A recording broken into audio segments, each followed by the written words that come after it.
So the question is, what are you doing in your marriage to avoid disaster before they begin? The biggest difference between a man who is a great leader and one who is not is that a leader is proactive, while the other is passive or reactive. Think about an airplane pilot. Before the pilot takes off with hundreds of people underneath his care, what does he do? He has a checklist or routine that prevents as many as possible avoidable disasters.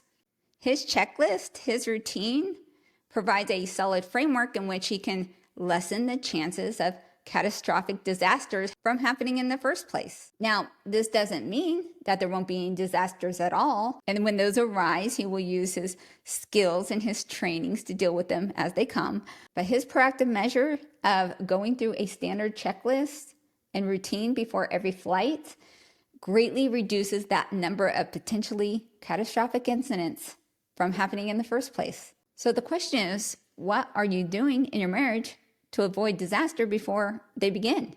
So if you're not doing some kind of proactive assessment on yourself, in your marriage, in your relationship with your wife and your children, you are in passive or reactive mode. And that is not a characteristic of being a great leader.